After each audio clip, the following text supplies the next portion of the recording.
Hello friends, welcome to अभी maths. कैसे हैं आप?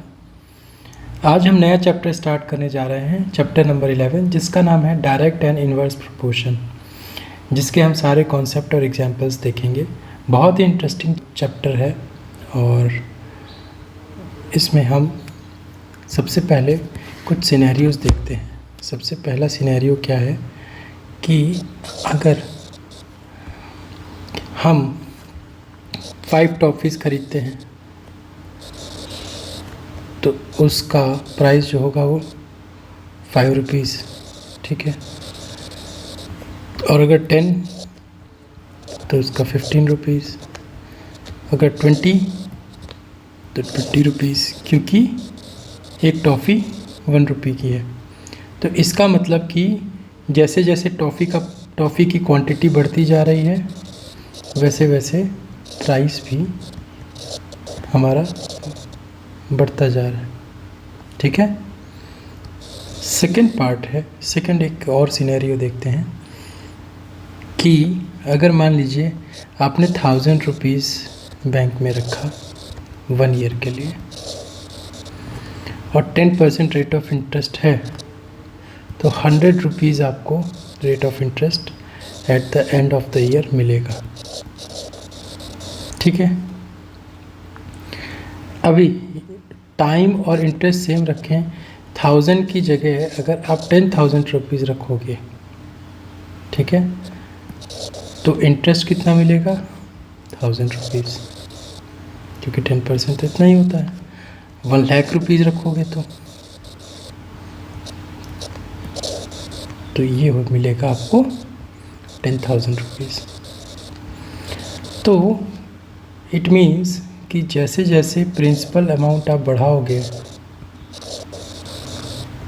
हर साल, इन्वेस्टमेंट का जो इन प्रिंसिपल अमाउंट बढ़ाओगे उतना ही ज़्यादा इंटरेस्ट भी आपको बढ़ के मिलेगा, ठीक है। अभी थर्ड देखते हैं, थर्ड सिनेरियो कि अभी अगर स्पीड ऑफ व्हीकल अगर हम 10 रखते हैं, ठीक है, स्पीड ऑफ व्हीकल 10 रखते हैं, तो 60 किलोमीटर डिस्टेंस जाने के लिए हमें 6 आवर्स लग रहे हैं, ठीक है। तो ये हो गई हमारी स्पीड और ये हो गया टाइम। तो स्पीड जब 10 थी तो समय 6 घंटा लग रहा था।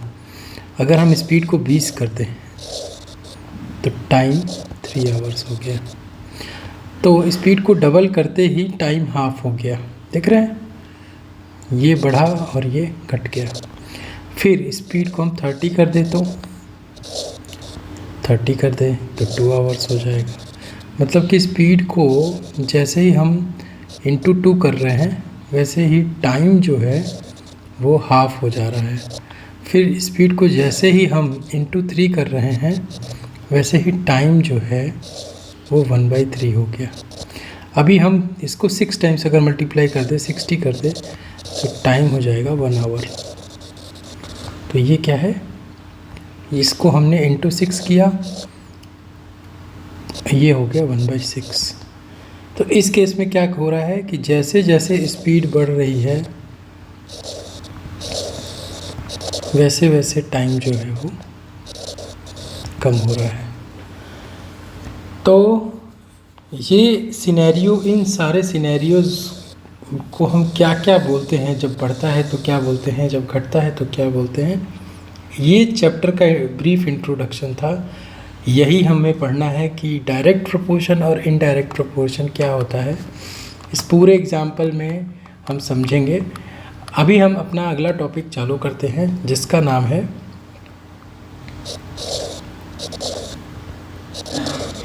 डायरेक्ट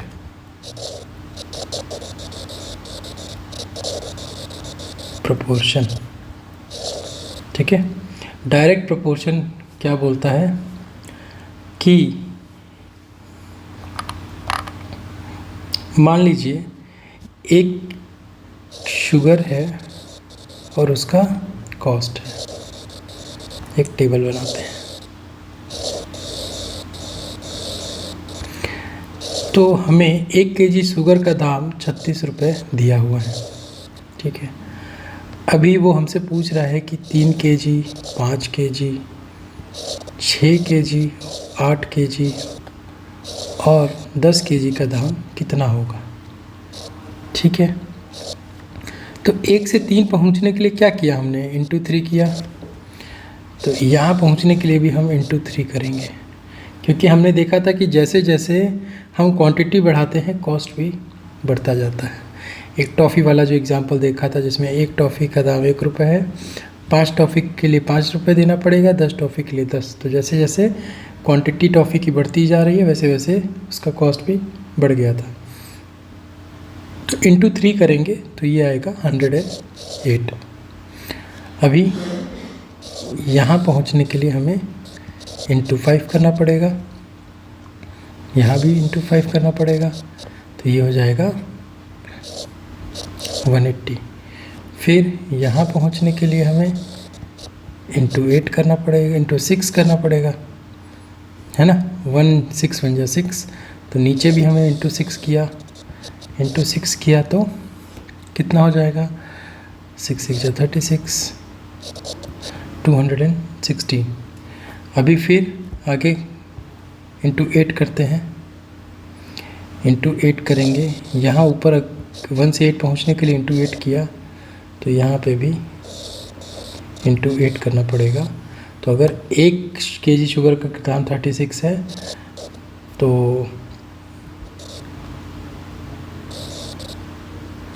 ये हो गया 288, ठीक है। अभी इंटू 10 करेंगे, सिंपल है, इंटू 10, 1 10 जा 10, तो 36 इंटू 10 विल बी 360 रुपीज़। तो ये डायरेक्ट प्रपोर्शन का बेसिक फंडा है। अभी ऐसा एक और एग्जांपल देखते हैं।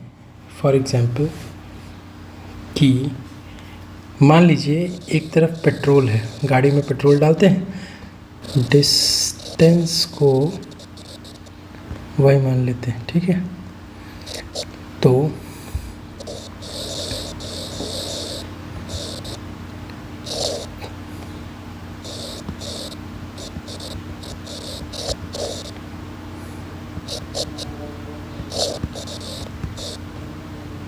ठीक है, तो अगर पेट्रोल 48, ये पेट्रोल के अलग अलग, मतलब पेट्रोल 4 लीटर हो, 8 लीटर हो, 12 लीटर हो, 15 लीटर हो, 20 लीटर हो, 25 लीटर हो, तो कितनी दूर गाड़ी जाएगी वो हमें निकालना है। एक सिनेरियो दिया हुआ है कि 12 लीटर अगर पेट्रोल हो तो 180 किलोमीटर जाएगी। अभी हम क्या करेंगे, इसमें ये x है तो ये हो गया x1, x2, x3, x4, x5, x6 हो गया, और ये हो गया y1, y2, y3, y4, y5 और y6 हो गया, ठीक है। हमें y1, y2, y4, y5, y6 की वैल्यू निकालनी है, ठीक है। अभी जब भी डायरेक्ट प्रोपोर्शन होता है, डायरेक्ट प्रोपोर्शन का मतलब क्या होता है, डायरेक्ट प्रोपोर्शन का मतलब होता है कि एक चीज़ बढ़ने से दूसरी चीज़ भी बढ़े तो होता है वो डायरेक्ट प्रोपोर्शन, ठीक है। अभी इस स्टेज में यही होगा कि पेट्रोल की क्वांटिटी जैसे जैसे बढ़ाएंगे दूरी भी उतनी ज़्यादा बढ़ती जाएगी। गाड़ी में 2 लीटर पेट्रोल होगा तो कम डिस्टेंस जाएगी, 5 लीटर होगा तो ज़्यादा डिस्टेंस जाएगी। तो ये डायरेक्ट प्रोपोर्शन का एग्जांपल हुआ। तो इस की सिनेरियो में x upon y is equal to x1 upon y1 is equal to x2 upon y2 is equal to x3 upon y3, इन सब का रेशियो हमेशा बराबर रहेगा। x4 upon y4, x5 upon y5 and x6 upon y6। हमें क्या मालूम है, x4 अपॉन y4 मालूम है, तो x4 upon y4 is equal to x1 upon y1 लिख सकते हैं। तो ये क्या हो जाएगा, 12 x3 मालूम है, sorry, x3 upon y3 is equal to x1 upon y1। तो x3 12 और y3 180, x1 4 और y1 रहने दें। अभी y1 निकालने के लिए क्या हम इसको इधर मल्टीप्लाई करते इधर मल्टीप्लाई करते, तो 12 into y1 is equal to 4 into 180। इसको ऐसे ही रहने थे। अभी 12 मल्टीप्लाई में है तो y1 is equal to 4 into 180 upon 12, ठीक है। तो y1 इज इक्वल टू 4 3 या 12, 3 60 जा, तो 60 लीटर, 60 किलोमीटर, ठीक है। y is the distance. तो y1 इज इक्वल टू 60 आ गया, तो ये यहाँ पे हम 60, 4 लीटर में वो 60 जाएगा, ठीक है। अभी अगर इसको डायरेक्ट भी करना चाहे तो हम कर सकते। 4 का डबल है 8, तो 60 का डबल हो जाएगा 120, ठीक है। अभी 15 में हमें फिर से यही करना पड़ेगा, x3 अपॉन y3, और 15 वाले के लिए क्या लिखा है हमने, x4 upon y4, x4 upon y4। तो ये हो जाएगा 12 upon 180 is equal to 15 upon y4। तो 12 into y4 is equal to 15 into 180, ठीक है। ये डिवाइड में है, इधर जाएगा तो मल्टीप्लाई में हो जाएगा, ये भी डिवाइड में है, इधर जाएगा तो मल्टीप्लाई में हो जाएगा, वही लिखा है हमने।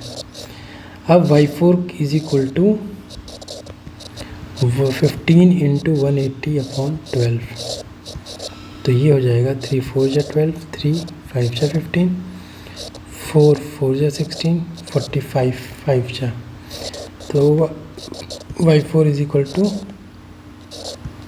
225 किलोमीटर। तो ये हो गया 225, ठीक है। y5 अगर निकालना हो तो 4 का 5 टाइम्स 20 होता है, तो 60 का 5 टाइम्स 300 होगा, ठीक है। अभी अगर 20 का 300 है तो 25 का कितना होगा निकाल लेंगे, सेम कांस्टेंट रेशियो है। 12 upon 180 is equal to 25 upon y6, तो y6 is equal to 25 into 180 divided by 12, ये हो जाएगा 15, तो y6 is equal to 375 kilometre. ये हो गया 375। Petrol directly proportional to distance, ठीक है। या फिर पेट्रोल अपॉन डिस्टेंस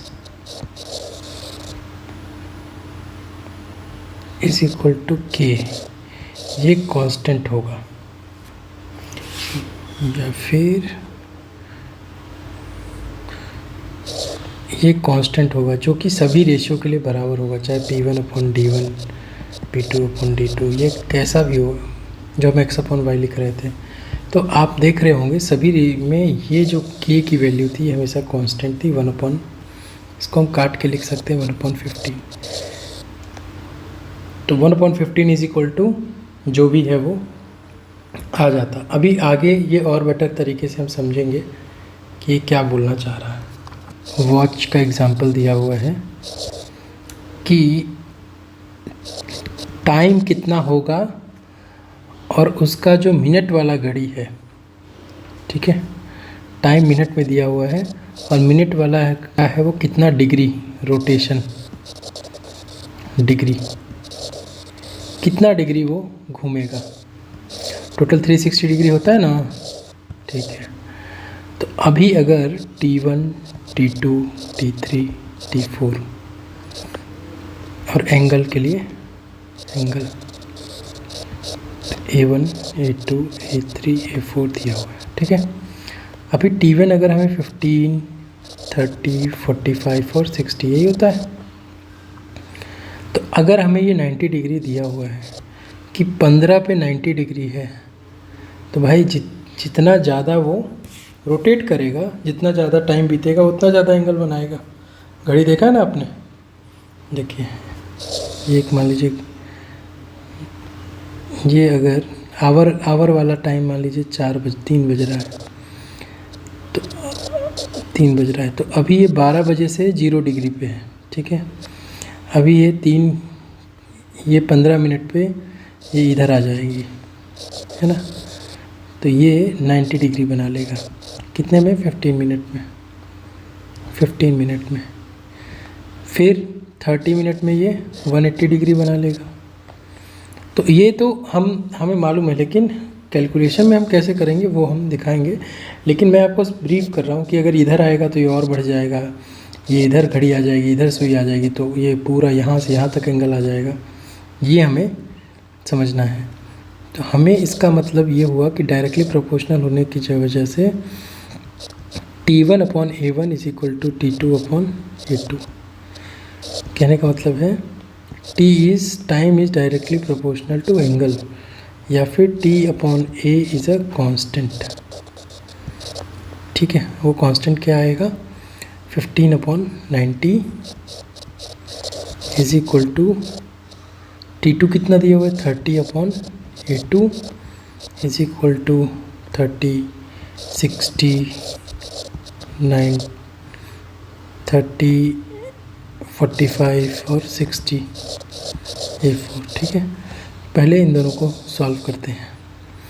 तो ये हो जाएगा 15 into A2 is equal to 30 into 90, या फिर A2 is equal to 30/90 into 15, A2 is equal to 180 degree. ठीक है, A2 अगर 180 डिग्री हो गया तो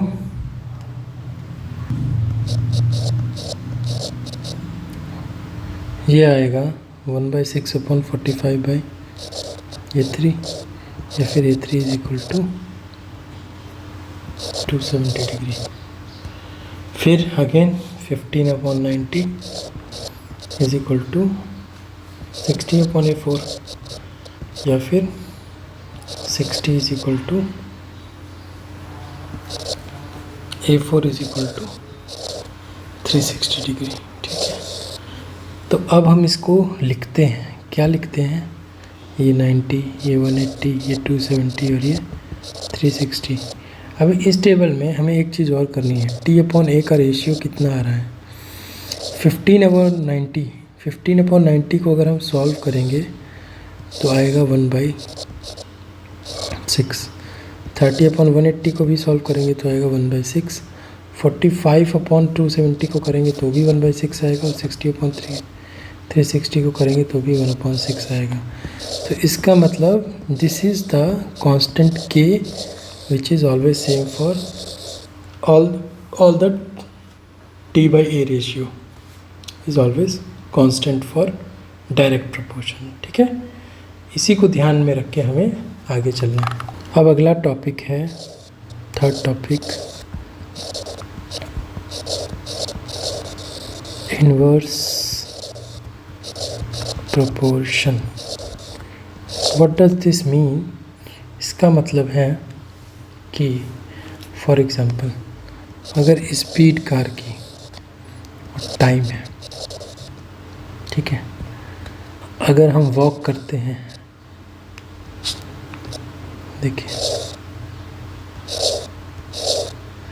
अगर हम वॉक करते हैं या फिर रन करते हैं या साइकिल करते हैं या कार से जाते हैं, ठीक है, ये 4 हमारे पास सिनेरियोस दिए हुए हैं। ठीक है, ठीक है, कार से जाते हैं। वॉक अगर हम 3 किलोमीटर पर आवर के हिसाब से जाते हैं तो 30, 6, 15, 9, 10, 45, 2। अब इसमें क्या हो रहा है? देखिए, जब हम वॉक कर रहे थे 3 किलोमीटर पर आवर की स्पीड से तो समय 30 मिनट्स लग रहा था। ठीक है, ठीक है, इसका मतलब अगर हम रन करेंगे डबल स्पीड से तो यहाँ क्या हुआ? 3 × 2, तो समय कम लगेगा। हम तेज़ और चलने की जगह दौड़ेंगे तो जो 30 मिनट लग रहा था वो हम 15 मिनट में पहुंच जाएंगे। ठीक है, तो इसमें जो ऊपर हमने इंटू 2 किया स्पीड में, वो यहाँ पे अगला जो रिज़ल्ट आएगा उसमें हम 1/2 से मल्टीप्लाई करेंगे।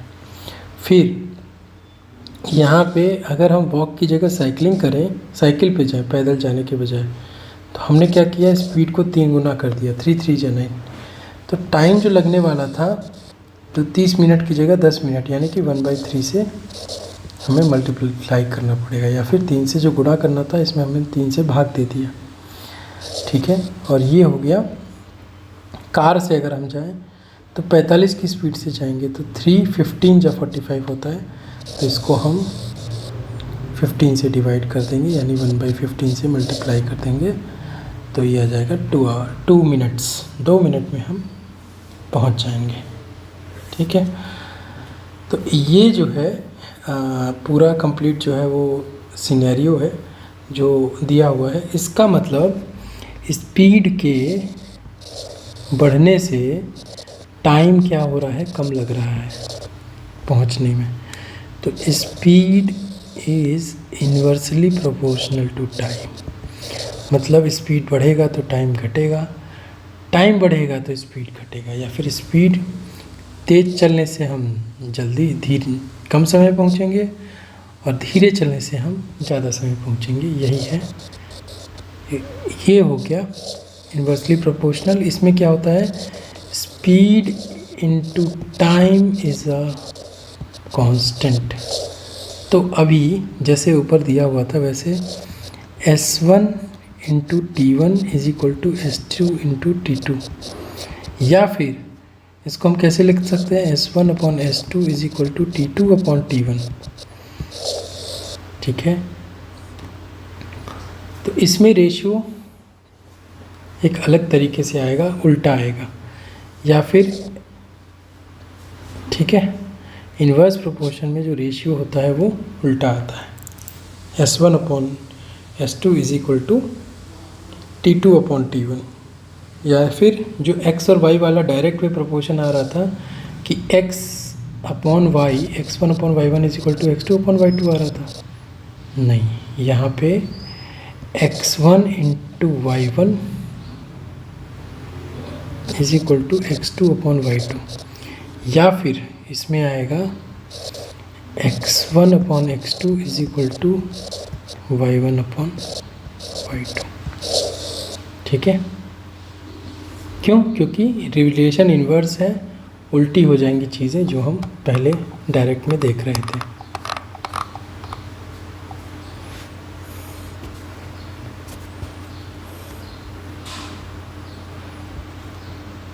अभी एक एग्जाम्पल दिया हुआ है, एक बुक का प्राइस दिया हुआ है,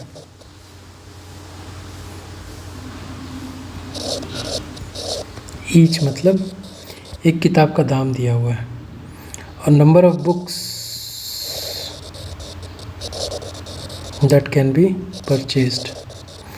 अभी देख लीजिए, मान लीजिए एक किताब का दाम 40 रुपये है, तो आप 150 किताबें खरीद सकते हो, लेकिन उसी किताब का दाम 50 रुपये है, आपके पास पैसे तो सीमित हैं, तो क्या आप 150 खरीद पाओगे? नहीं, फिर आप खरीद पाओगे 120। उसी किताब का दाम 60 रुपये है, तो आप सिर्फ 100 किताबें खरीद पाओगे। उसी किताब का दाम अगर 75 रुपये है और बढ़ गया तो आप 80 किताबें खरीद पाओगे। तो क्या हो रहा है कि जैसे जैसे किताब का दाम बढ़ता जा रहा है, आपने मान लीजिए कि 5000 रुपये आप लेके गए थे, तो आपका जो ये क्वांटिटी ऑफ बुक्स होगा वो कम होता जाएगा, नोटबुक कम हो जाएगा, कि आप पहले कम दाम में जितना ज़्यादा कैपेसिटी खरीदने की थी उतना ही महंगे में उतना कम होती गई। जैसे जैसे बुक की प्राइस बढ़ती जा रही है, price of book is inversely proportional to quantity of book purchased. ठीक है, ओके। अभी इसमें क्या होगा कि 40 इंटू 150 बाई 40 इंटू 150 ये इक्वल होगा 50 इंटू 120 के। क्यों? क्योंकि टोटल आपके पास कितना पैसा होगा, 40 नंबर ऑफ़ बुक्स कितनी है? नंबर ऑफ़ बुक्स 150 है और एक का दाम 40 है, तो टोटल आपके पास 6000 रुपये होगा। ठीक है, यहाँ पे भी आप देखिए कि नंबर ऑफ़ बुक 50 हैं और टोटल 120, तो 50 इंटू 120 हो गया 6000।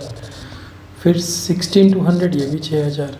तो आप 6000 लेके निकले तो थे घर से, लेकिन अगर आप दुकान नंबर ए पे जाओगे तो उस एक किताब का दाम 40 रुपये है, तो वो उतने पैसे में आप 150 किताबें खरीद पाओगे। फिर दुकान नंबर बी पे जाओगे जिसका जो बुक का प्राइस है वहाँ पे वो 50 रुपये है, तो 6000 में आप 120 ही खरीद पाओगे। फिर दुकान नंबर सी पे जाओगे जहाँ पे उसका प्राइस 60 है, तो आप जो है 100 बुक्स खरीद पाओगे।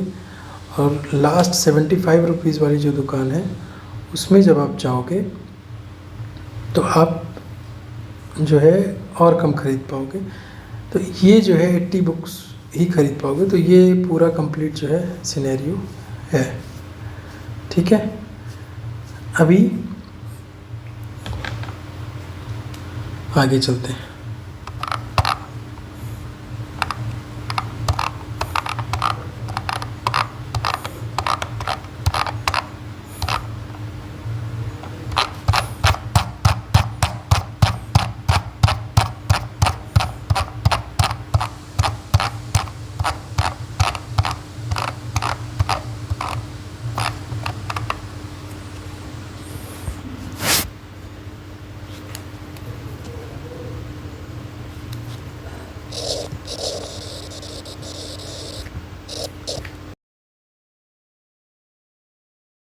थर्ड है 10।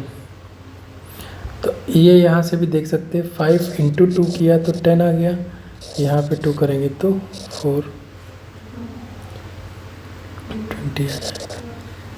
ठीक है, फिर 13 का निकालना है, तो 5/210 इज इक्वल टू 13/y2। तो y2 is equal to 13 into 210/5। तो ये हो जाएगा y4 है नहीं, y4 इज इक्वल टू 42। तो ये हो जाएगा 42 इंटू 13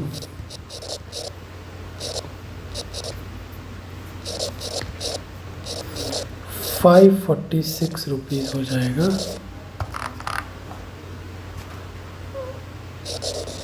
अगर 13 मीटर लेना रहा तो हम इसको यहाँ पे लिख सकते हैं 546। 2 मीटर का आया था, 2 मीटर का 84 आया था, 84 4 मीटर का आया था और 42 आया था 2 मीटर। ये जो है वो नहीं 84 आया था, 84 और 128,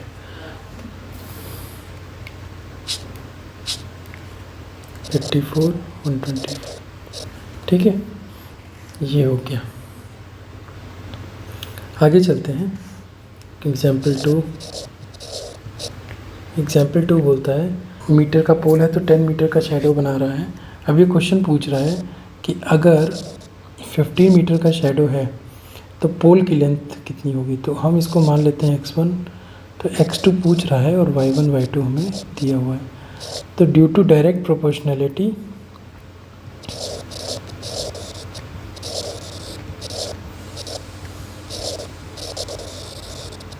says x1/y1 is equal to x2/y2। तो x1 है 7, x1 है 14/10 is equal to x2/y2 is 15। तो ये हो जाएगा x2 is equal to 14 into 15/10।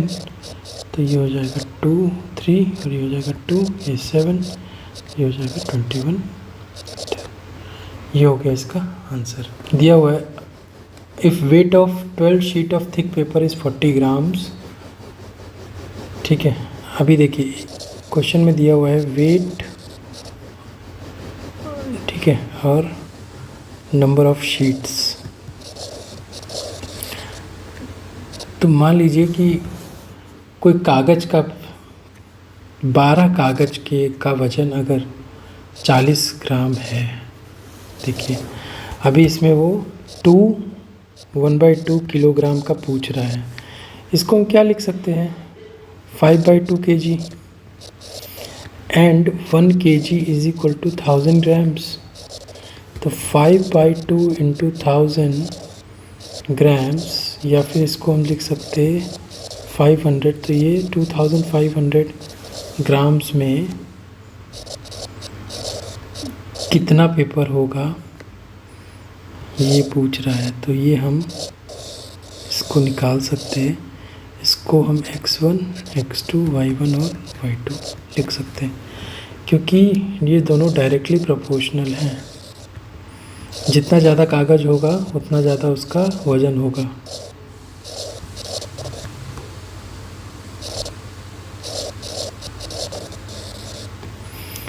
तो x1 upon y1 is equal to x2 upon y2। तो 40/12 इज इक्वल टू 2500/y2। तो y2 की वैल्यू कैसे निकालेंगे, y2 is equal to 2500 into 12/40। 0 से 0 हो गया, तो ये हो गया 750। यानी कि 750 pages will count total weight for 2.5 kg। ठीक है। एग्जाम्पल 4 दिया है कि एक ट्रेन की स्पीड है 75 किलोमीटर पर आवर। ठीक है। अभी स्पीड दी हुई है हमें 75 किलोमीटर पर आवर। ये कांस्टेंट स्पीड है। हमें स्पीड इज इक्वल टू होता है डिस्टेंस अपॉन टाइम। तो जैसे जैसे टाइम बढ़ेगा वैसे वैसे डिस्टेंस भी बढ़ेगा, यानी कि d1/t1 is equal to d2/t2। ठीक है, क्योंकि स्पीड कांस्टेंट है। तो इसको हम लिख सकते हैं डिस्टेंस बाय टाइम। और हमें कांस्टेंट स्पीड 75 दिया है, यानी कि d/t का रेशियो दिया हुआ है 75। अब यही होगा d1/t1 is equal to d2/t2, क्योंकि स्पीड कांस्टेंट रहेगी। एक ट्रेन है जो 75 की स्पीड से जा रही है, 1 घंटे में 75 किलोमीटर पर आवर जाएगी, 2 घंटे में वो उसका डबल जाएगी, 3 घंटे में वो 3 टाइम्स। यही है। अभी इसमें ये पूछ रहा है, पहला क्वेश्चन ए पार्ट बोल रहा है कि how far it will travel in 20 minutes में कितना जाएगा वो ट्रेन। ठीक है। और दूसरा पूछ रहा है कि डिस्टेंस कितना कवर करे, टाइम कितना लगेगा अगर डिस्टेंस 250 किलोमीटर हमें दिया है। तो 20 मिनट को हम क्या लिख सकते हैं, 20/60 आवर या फिर 1/3 आवर। ठीक है, क्योंकि सब ये डिस्टेंस जो है वो किलोमीटर में बात होगी और टाइम हमेशा आवर्स में चलेगा। किलोमीटर पर आवर की यूनिट दी हुई है। तो क्या हम एक टेबल नहीं बना सकते, डिस्टेंस और टाइम का बना सकते हैं। तो ये मान लीजिए डिस्टेंस d है, तो ये d1 d2 t1 t2। तो हमें पहले केस में क्या दिया हुआ है, टाइम दिया हुआ है कितना 1/3 आवर्स। और दूसरे केस में हमें डिस्टेंस पूछ रहा है, d1 हमें निकालना है। दूसरे केस में डिस्टेंस दिया हुआ है 250 और टाइम हमें t2 निकालना है। ठीक है। तो अभी हमने देखा था जो ऊपर क्वेश्चन 1 लिखी थी कि 75 दिया हुआ है is equal to d1/t1 is equal to d2/t2। तो 75 इज इक्वल टू d1 कितना है, d1 निकालना है और t1 है 1/3। तो d1 इज इक्वल टू हो जाएगा 75 इंटू 1/3। तो ये हो जाएगा d1 is equal to 225 kilometre. ठीक है। अब दूसरा इक्वेशन सॉल्व करते हैं। 75 इज इक्वल टू d2 हमें 225 दिया हुआ है ना, d2 हमें 250 दिया हुआ है और T2 हमें निकालना है। तो T2 इज इक्वल टू हो जाएगा 75 into T2 is equal to 250, या फिर T2 इज इक्वल टू इसको हम यहाँ 1 मान सकते हैं। तो इसका इससे मल्टीप्लाई और इसका इससे मल्टीप्लाई करेंगे तो ये इक्वेशन आएगी। और ये T2 यहाँ 75 मल्टीप्लाई में है, सिर्फ T2 रखना हो तो ये मल्टीप्लाई में इधर आएगा तो डिवाइड में हो जाएगा। तो 250/75, तो ये हो जाएगा 10 3। तो T2 की वैल्यू जो आएगी वो आएगी 10/3। 10/3 का मतलब हो गया 1/3 आवर। या फिर इस 1/3 को हम वापस अगर मिनट में कन्वर्ट करना चाहें तो 1/3 इंटू 60 कितना होगा 20। तो इसको हम लिख सकते हैं 3 hours 20 minutes it will take to cover a journey of 250 km at the rate of 75 km/h speed. Example 5 देखते हैं। एग्जाम्पल 5 है, the scale of map is given as 1:,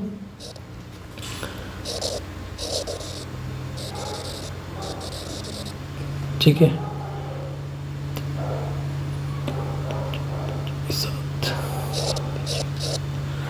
ठीक है। तो ये ऐसे दिया हुआ है, ठीक है, 1:, ये स्केल दिया हुआ है। आपने कभी कोई मैप देखा हो कैसा भी, तो उसमें ऐसे करके डिस्टेंस दिया होता होगा, अपने गूगल फ़ोन में भी देखेंगे तो ऐसे डिस्टेंस दिया होता है 1:5, 10, 15। मतलब कि ये मान लीजिए कि यहाँ पे 1 सेंटीमीटर का हमने लाइन खींचा, 1:5 किलोमीटर दिया हुआ है। तो 1 सेंटीमीटर जो हम यहाँ मेजर करेंगे वो इज इक्वल टू 5 किलोमीटर होगा मैप, जो हम कागज़ पे मेज़र करेंगे उस स्केल से वो बना के देते हैं। इस रेशियो का मतलब भी वही है। तो इसका मतलब 1/3 और ये 7 0 है, तो इसको हम शॉर्टकट में लिख सकते हैं 10⁻7। ये हो गया रेशियो x/y का, यानी कि x1/y1। यानी कि जो मैप पे वैल्यू भी होगी वो 1 होगी, तो जो हमारा फिज़िकल वैल्यू होगा ऑन ग्राउंड वो होगा 3 × 10⁻7। अब इसी पे आधारित के क्वेश्चन है कि if 2 cities are 4 centimetre apart. मान लीजिए इस मैप में 2 सिटी है, एक ये दोनों 4 सेंटीमीटर अपार्ट हैं, ठीक है, अभी मैंने बताया। तो ये पूछ रहा है कि इन दोनों के बीच में एक्चुअल में दूरी कितनी होगी, ठीक है। अभी ये दिया हुआ है, ये स्केल इस मैप में दिया हुआ है, स्केल दिया हुआ है 1 centimetre is equal to 300 kilometre, ठीक है। 1 centimetre is equal to 300 kilometre. तो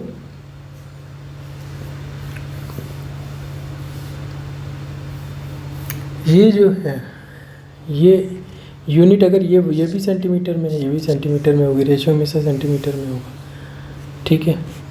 अभी हमें निकालना है कि 4 किलोमीटर 4 सेंटीमीटर के लिए क्या होगी। तो हमें x1/y1 की वैल्यू 1/3 × 10⁻7 मालूम है, y2 4 दिया है, x2 4 दिया हुआ है, ठीक है। तो y2 क्या होगा, ठीक है, y2 क्या होगा, y2 होगा 4 × 3 × 10⁻7, यानी कि 12 × 10⁻7 सेंटीमीटर होगा दोनों के बीच की डिस्टेंस। अभी सेंटीमीटर हम डिस्टेंस में नहीं लेता, ये वैल्यू भी बहुत बड़ी है। 1 metre is equal to 100 centimetre and 1 kilometre is equal to 1000 metre. क्या हम इसको लिख सकते हैं 1 kilometre is equal to 1000 × 100 centimetre लिख सकते हैं, क्योंकि 1 metre is equal to 100 centimetre. तो क्या हम लिख सकते हैं 1 kilometre is equal to 10⁵ centimetre लिख सकते हैं। तो अभी जो ऊपर वैल्यू आई 10⁻7, तो क्या हम इसको लिख सकते हैं y2 is equal to 12 into 10⁻² into 10⁻5 centimetre लिख सकते हैं, या फिर इसको मल्टीप्लाई कर दे तो 1200 इंटू 10⁻5 सेंटीमीटर लिख सकते हैं, या फिर 1200 और ये 1 किलोमीटर में 10⁻5 सेंटीमीटर होता है, तो हम इसको डायरेक्टली लिख सकते हैं 1200 किलोमीटर। तो दोनों के बीच की जो डिस्टेंस है वो दी हुई है 1200 किलोमीटर। ठीक है, ये हो गया हमारा आंसर। इस तरह से हमें एग्ज़ाम में ये इलेबोरेशन यहाँ से आपको डायरेक्ट यहाँ पहुँचना होगा। ये जो 2 स्टेप लिखे मैंने वो आपकी यूनिटरी मेथड की अंडरस्टैंडिंग के लिए लिखे हैं। एग्ज़ाम में ये सिर्फ आपको राइट साइड में लिख लेना है कि 1 kilometre is equal to 1000 metre and 1 metre is equal to 100 centimetre. ऐसा लिख के आपको ये कन्वर्जन दिखा देना है और आपको पूरे मार्क्स मिल जाएंगे। ठीक है, एग्जाम्पल 7 है। एग्जाम्पल 7 है, 6 pipes are required to fill a tank in 1 hour 20 minute. देखिए अभी एक टैंक है, उसमें 6 पाइप लगे हैं,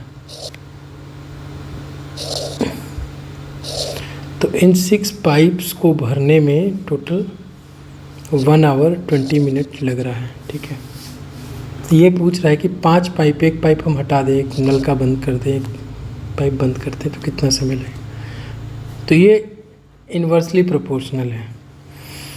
अगर 6 की जगह 10 पाइप लगाते तो समय कम लगेगा, जल्दी भर जाएगा।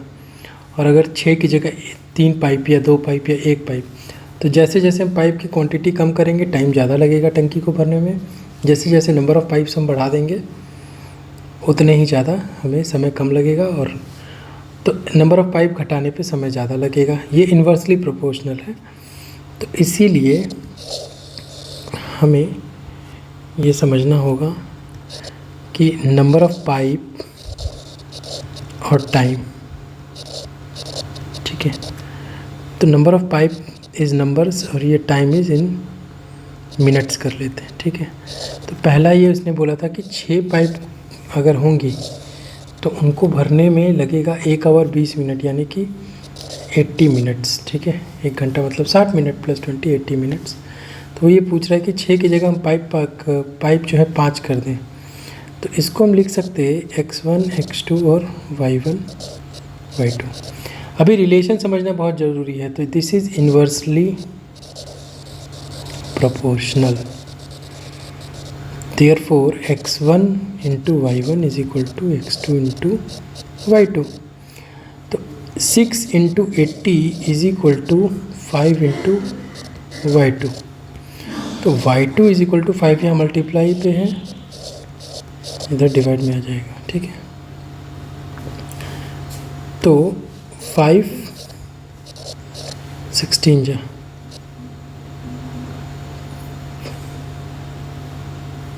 तो 16 6 जा 96। तो y2 is equal to 96 minutes आ गया, या फिर 1 आवर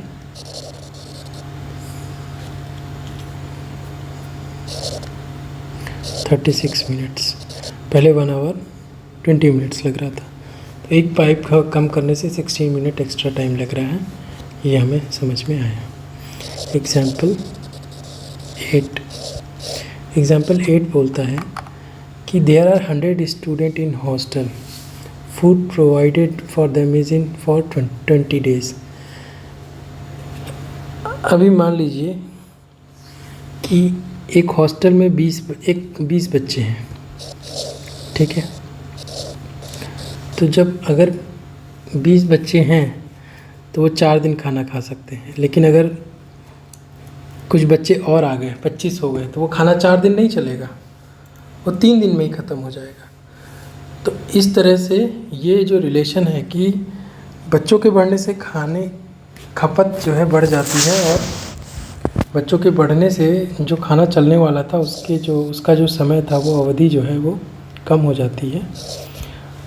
उसको हम इन्वर्सली रिलेशन में लेते हैं। जैसे कि यहाँ पे देखिए, ये नंबर ऑफ़ स्टूडेंट्स हैं और डेज़, कितने दिन में वो खाना ख़त्म हो जाएगा। अभी हमें क्वेश्चन में दिया है कि 100 बच्चे हैं तो 20 दिन में खाना ख़त्म हो जाएगा। अब 25 बच्चे और जुड़ जाते हैं तो वो जो खाना था वो कितने दिन में, कितना दिन ही चलेगा, वो हमें बताना है। तो खाना तो लिमिटेड है, खाना तो बढ़ घट नहीं रहा, खाना तो वही है, लेकिन बच्चे बढ़ गए तो खाना जल्दी ख़त्म होगा, इसलिए ये रिलेशन उल्टा है, इन्वर्सली प्रोपोर्शनल। इसीलिए ये होगा x1 into y1 is equal to x2 into y2। Values है 100 into 20 is equal to 125 into y2। y2 is equal to आ जाएगा 100 into 20 upon 125 20। y2 is equal to 16। Example 9 क्या बोलता है कि हमें दिया हुआ है कि कुछ वर्कर हैं जो कोई काम करते हैं और उसमें दिन दिया हुआ है कि कितने दिन में वो काम ख़त्म होता है। तो ये बोल रहा है कि अगर 15 वर्कर हैं तो वो काम, आवर्स दिया है कि 15 वर्कर 48 घंटे में वो काम ख़त्म कर देते हैं। अब वहाँ का मैनेजर बोलता है कि नहीं, हमें 30 घंटे में ही काम ख़त्म करना है। अभी देखिए, जितने ज़्यादा लोग होंगे काम उतनी जल्दी ख़त्म होगा, या जितने कम लोग होंगे काम उतनी देरी में ख़त्म होगा। तो लोगों के बढ़ने से समय की अवधि जो है वो कम हो रही है, लोगों के घटने से समय बढ़ रहा है। तो ये एक इन्वर्सली प्रोपोर्शनल रिलेशन है। ठीक है, इतना तो समझ में आ गया है हमको।